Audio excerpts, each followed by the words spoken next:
Hello विद्यार्थियों, तो आज के इस वीडियो में आप सभी के लिए बिल्कुल जो आपका रियल पेपर है कक्षा है जो आपका है 9वीं।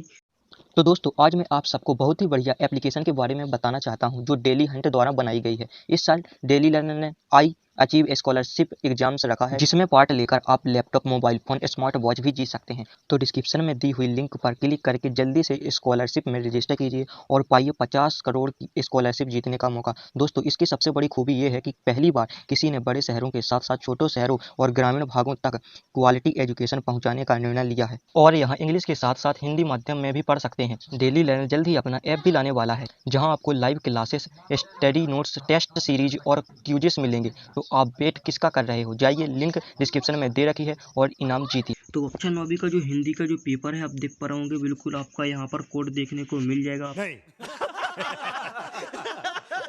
आपको कक्षा 9वीं का जो आपका बिल्कुल रियल पेपर है यहाँ पर भी कोड देख सकते हैं। सेट जो आपका भी है बिल्कुल रियल पेपर आज के इस वीडियो में बताया जाएगा। जैसा कि आप देख सकते हैं स्पेशल इंग्लिश आपका टोटल जो होगा, यहाँ पर निर्देशांक भी दिए गए हैं, आप देख पा रहे होंगे। यहाँ पर निर्देशांक है, यहाँ पर भी आप देख पा रहे होंगे।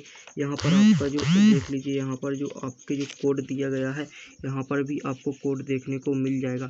इसके बाद जो नेक्स्ट जो आपका पेज होगा वो भी देख लीजिए, लेकिन ये पेज में आपको दिखाऊंगा वो भी आपको विद सोल्यूशन के साथ, मतलब जो आपके क्वेश्चन आने ना वो बिल्कुल फुल आपको बताया जाएगा आज के इस वीडियो में। तो यदि आप 80 में से 80 अंक बिल्कुल लाना चाहते हैं तो आज के जो भी क्वेश्चन बताया जाए बिल्कुल रट लेना है। समझ रहे हो? समझ रहे हो आप? समझ रहे हो ना? सच में यदि यही क्वेश्चन ना आए तो आप बता देना, क्योंकि ये क्वेश्चन बिल्कुल 100 में 100% आपको देखने को मिलेंगे आपको जो हिंदी का जो पेपर है। क्योंकि मुझे मेरे पास जो है ना हिंदी का पेपर बिल्कुल आ चुका है, रियल पेपर, जो कि मैंने उसी के क्वेश्चन में आपको आज की इस वीडियो में बताऊंगा। तो आपको भी पता है कि ऐसा पेपर मैं नहीं दिखा सकता, इसीलिए मैंने उसके जो क्वेश्चन है वो रफ में यानी कि आपको लिए नोट कर लिए हैं, तो आपको वही बताएंगे। तो आपसे एक रिक्वेस्ट है कि यदि चैनल पर न हो तो चैनल को सब्सक्राइब करके बेल आइकन को ऑल पर सेलेक्ट कर लीजिएगा इसी प्रकार के बिल्कुल रियल पेपर के वीडियो पाने के लिए। तो आइए देख लेते हैं जो कि आपका ही जो पेपर है बिल्कुल रियल पेपर जो कि आपके आ चुका है। जी हाँ, तो देख सकते हैं यहाँ पर जो आपका वार्षिक परीक्षा का जो आपका पेपर है वो बिल्कुल आ चुका है, जो कि कक्षा 9वीं का देख सकते हैं। कक्षा 9वीं का 2022 का जो आपका पेपर अभी होने है, कल जो आपका पेपर होगा उसी का विषय हिंदी का जो आपका पेपर है वही आपका जो पेपर है। तो पहला जो क्वेश्चन आपसे पूछा जाएगा, तो आपसे अभी बता देता हूं कि यदि आपको यह वीडियो यूजफुल लगता है तो वीडियो को लाइक कर दें, और यदि चैनल पर न हो तो सब्सक्राइब करके चैनल को जुड़ जाइएगा। क्योंकि यदि इस वीडियो पर या आप 100 लाइक भी करा देते हैं, 1 के व्यू हो जाएंगे इस वीडियो पर, तो आपके लिए इसका नेक्स्ट जो पार्ट होगा वो भी आपको जल्दी मिल जाएगा। वैसे तो इसमें जो क्वेश्चन बताए जा रहे हैं वो सभी क्वेश्चन आपको इस पेपर में 100% देखने को मिलेंगे। 100%, ये नहीं है कि 50%, 100% यही पेपर आएगा। बिल्कुल लिख कर देता हूँ मैं, बिल्कुल लिख कर। यदि ना आए तो बताना, जिस दिन तुम पेपर देने जाओ उसको एक दिन पहले इसको पढ़ लेना, सुबह से इसको पढ़ कर जाना, आपका 80 में से 80 पेपर फंस जाएगा, ठीक है ना। तो आप पहला क्वेश्चन आपका सही विकल्प आएगा। तो सही विकल्प आपको पहला जो पूछा जाएगा कि हिंदी साहित्य का सबसे लोकप्रिय महाकाव्य कौन सा है, तो आपको महाकाव्य बताना है, महाकाव्य कौन सा है। तो आपका उत्तर ऑब्जेक्टिव है ना, तो ऑब्जेक्टिव मैंने यहाँ पर नोट नहीं किए, सिर्फ उसका सलूशन बताया है कि रामचरितमानस। जी हाँ, आपका रामचरितमानस ही बिल्कुल आपका राइट आंसर है। इसके बाद दूसरा है कि प्रगतिवाद कवि क्या है, तो प्रगतिवाद के जो कवि है ना तो रामधारी सिंह दिनकर हैं, तो इन यही प्रगतिवाद के कवि कहलाते हैं। तो रामधारी सिंह दिनकर आपका हो जाएगा बिल्कुल राइट आंसर। इसके बाद जो तीसरा आप देख पा रहे होंगे कि चारू चंद की चंचल किरणों के कौन सा अलंकार है, तो अनुप्यास अलंकार इसमें राइट आंसर है, जो कि आपको बता देता हूं। तो यहाँ पर देख सकते हैं अनुप्यास अलंकार आपका बिल्कुल जो रियल पेपर का आंसर है वो अनुप्यास अलंकार ही आपको लगाना है। इसके बाद चौथा है कि वर्णों के सार्थक युग को कहते हैं, तो वर्णों के सार्थक युग को शब्द कहा जाता है। इसके बाद जो पांचवा है कि काव्य की शोभा बढ़ाने वाले तत्वों को कहते हैं, तो अलंकार कहा जाता है। आप देख पा रहे होंगे अलंकार कहा जाता है। इसके बाद लास्ट जो क्वेश्चन आता है आपका छठवां जो ऑब्जेक्टिव है कि रामायण के रचयिता कौन है, तो आपको बता देना वाल्मीकि है। तो आपका ये राइट आंसर हो चुका है। यहाँ पर जो आपका रियल पेपर है उसके सोल्यूशन आप देख पा रहे होंगे ऑब्जेक्टिव के, आपको बिल्कुल रियल पेपर का ही सोल्यूशन है, इसका तुरंत ही स्क्रीनशॉट कर लीजिएगा। यदि 80 में से 80 अंक आपको चाहिए तो जो फटाफट इसका स्क्रीनशॉट कर ले। इसके बाद जो आपके क्वेश्चन है जो क्वेश्चन पूछे जाने हैं, जो कि एक वाक्य में, दो वाक्य या एक वाक्य में या एक शब्द में जो भी क्वेश्चन है, चार क्वेश्चन जो आपके 4 अंक में क्वेश्चन पूछेगा, बिल्कुल एक एक करके क्वेश्चन बताया जाएगा। तो आपसे अभी भी रिक्वेस्ट है कि वीडियो को यदि आप यहाँ तक देखकर आ चुके हैं तो वीडियो को आगे भी देखिएगा, क्योंकि जो यही क्वेश्चन आपकी जो परसेंटेज है वो ऊँची ला देंगे, है ना। जो यही क्वेश्चन यदि आपने एक बार पढ़ लिए ना, तो मैं लिख कर देता हूँ 80 में से 80 अंक आपके आएंगे। कोई नहीं रोक सकता आपके लिए 80 में से 80 लाने के लिए। तो आपसे यही रिक्वेस्ट है कि बिल्कुल आपको पूरा देख लेना है। तो आप देख पा रहे होंगे पहला जो क्वेश्चन है कि लोकोक्ति का अर्थ क्या है। तो आपको एक क्वेश्चन बिल्कुल रट लेना है, ये आपका बिल्कुल रियल पेपर में ही है। समझ रहे हो? समझ रहे हो आप? समझ रहे हो ना? दूसरा क्वेश्चन है रस के कितने अंग होते हैं। ये क्वेश्चन आपका उसी में पेपर में है, तो ये मैंने उसमें से निकाल लिया है क्वेश्चन। इसके बाद तीसरा है कि तुलसीदास कवि हैं, तो आपको बताना है, इसको भी आपको याद कर लेना, तीनों को याद कर लेना है। इनको आपको जो भी क्वेश्चन बता रहा हूँ बिल्कुल इनको याद कर ले, यही क्वेश्चन आपके रियल पेपर में है। तो आपसे यही गुजारिश है कि वीडियो को एक बार जो भी क्वेश्चन बताए जा रहे हैं सभी को याद कर लेना, क्योंकि यार इतने इम्पोर्टेंट क्वेश्चन हैं यार, बहुत ज़्यादा। एक बार उनको भी याद कर लेना यार, मतलब कि एक बार मैंने जो आपको कह दिया कि यही क्वेश्चन आएंगे तो भाई 100% यही आएंगे। विश्वास नहीं है तो एक बार कर देख लेना। यदि आप एक बार वीडियो को देख लेना और पेपर को भी मिला लेना, बिल्कुल 100% रियल पेपर ही है ये। तो आइए देखते हैं जो चौथा है कि छंद कितने प्रकार के होते हैं, नाम लिखिए। तो आपको इसको भी याद कर लेना है।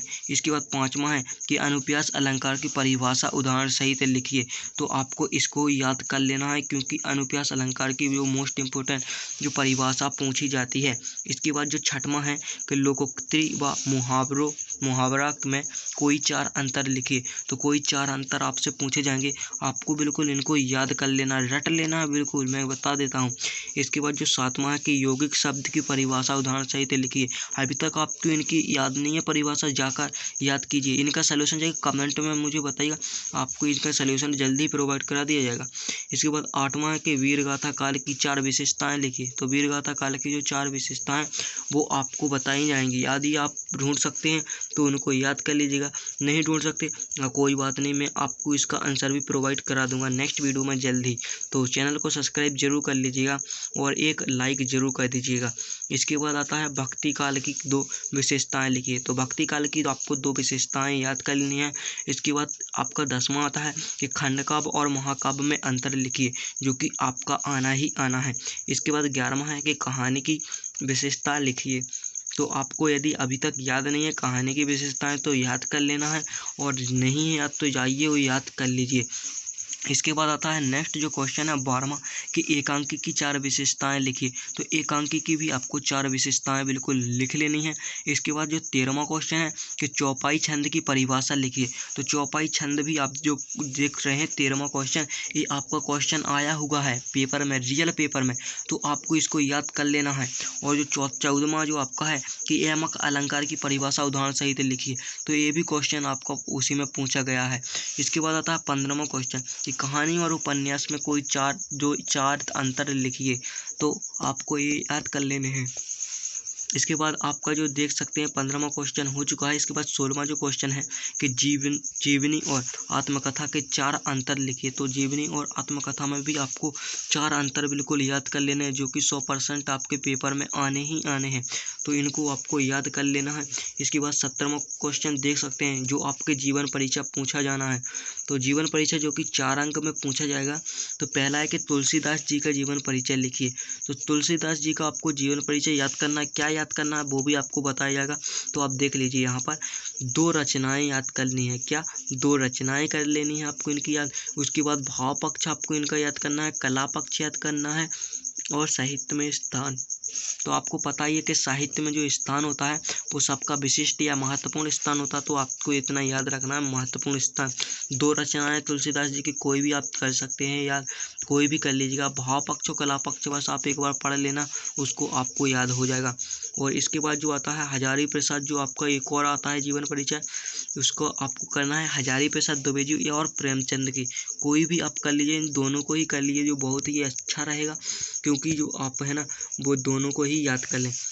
देख सकते हैं दूसरा जो इसमें क्या क्या आपको करनी पड़ेंगी प्रेमचंद और हजारी प्रसाद दुबे जी की जो रचना है जीवन परिचय में, तो आपको इनके में करना पड़ेगा 2 रचनाएं, दो, और उसके बाद आपको भाषा शैली और भाषा और शैली आपको करना है, और साहित्य में स्थान। तो साहित्य में स्थान मैंने बता ही दिया है आपको कि सबका विशिष्ट स्थान होता है, तो आपको वही कर देना है।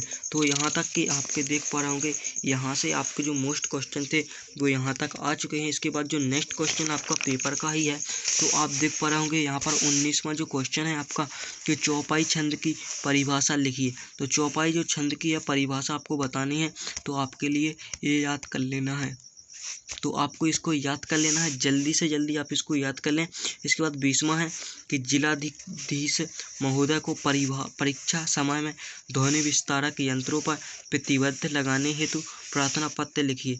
तो आपको इसको याद कर लेना है। इसी के अथवा में पूछा जाएगा कि विद्यालय के प्रचारक को शाला शुल्क से मुक्ति हेतु आवेदन पत्र लिखिए। तो आपको इन दोनों को ही याद कर लेना है। इसके बाद जो आपका निबंध पूछा जाएगा 21वां क्वेश्चन जो आपका मोस्ट इंपोर्टेंट क्वेश्चन है, तो आप देख पा रहे होंगे इन जो आपका 21वां क्वेश्चन है कि कोरोना वायरस का आपको निबंध याद करना है। इसके बाद जो सेकंड है पर्यावरण प्रदूषण पर आपको निबंध याद करना है। इसके बाद तीसरा है कि विज्ञान के चमत्कार और खेल का महत्व। आपको 21 के 21 क्वेश्चन आपको याद कर लेने हैं। तो आपके जो है ना 50 अंक आने से कोई नहीं रोक सकता। देख लेना, जो भी बंदा इसको याद कर लेगा, जो भी बच्चा इसको याद कर कर जाएगा पेपर में, वो कम से कम 50-60 अंक का कराएगा। क्योंकि जो इम्पोर्टेंट जो क्वेश्चन है ना, ये सभी इम्पोर्टेंट क्वेश्चन है, और ये सभी इम्पोर्टेंट क्वेश्चन आपके पेपर के ही है। जी हाँ, आपके पेपर से ही निकाले गए हैं ये क्वेश्चन। तो आपको इनको याद कर लेना, बिल्कुल रट डालो। और जो नेक्स्ट क्वेश्चन होगा ना, आपके बुक के जो क्वेश्चन पूछे जाएंगे वो नेक्स्ट वीडियो में आपको बता दिया जाएगा, और आपको इनका सलूशन भी प्रोवाइड करा दिया जाएगा। तो चैनल पर जुड़ जाइएगा, चैनल को सब्सक्राइब करके बेल आइकन को जरूर ऑल पर सेलेक्ट कर लें, और चैनल पर ना हो तो जल्द से जल्द सब्सक्राइब करके रेड वाले आइकन को टैप कर दे, क्योंकि उसमें ना तो पैसा लगता है ना कोई। तो आपको वीडियो को भी लाइक कर देना है और चैनल को सब्सक्राइब। तो आइए देख लेते हैं जो आपका जो नेक्स्ट वीडियो आएगा ना, उसको भी यदि आप देखना चाहते हैं तो कमेंट में जरूर बताइएगा। तो उसका भी रियल जो आपका पेपर है उसका बिल्कुल फुल आपको दिखा दिया जाएगा। देख पा रहे होंगे यहाँ पर मेरे पास जो आपका रियल पेपर था वो इस प्रकार ही रखा हुआ है, तो आपको यहाँ पर देखने को मिल जाएगा। इसके बाद जो आपका जो पेपर के जो आपका है ना, तो वो भी आपको बता दिया जाएगा, जल्दी आपको बता दिया जाएगा। तो जब तक के लिए बाय, मिलते हैं फिर नेक्स्ट वीडियो में। जो आपका नेक्स्ट जो वीडियो होगा वो आपके इसी के सब्जेक्ट जो आपका है ना, तो उसके आपको जो आपका जो पेपर है उसी के आपको जो क्वेश्चन पेपर है ना, आपका क्वेश्चन पेपर उसी के जो किताब बुक के जो आपके क्वेश्चन है वही आपको बताए जाएंगे। तो मिलते हैं नेक्स्ट वीडियो में, जब तक के लिए बाय। और वो जो लाल वाला बटन है उसमें भूकंप लेके आओ या फिर भूचाल, मुझे नहीं पता, बस क्लिक हो जाना चाहिए।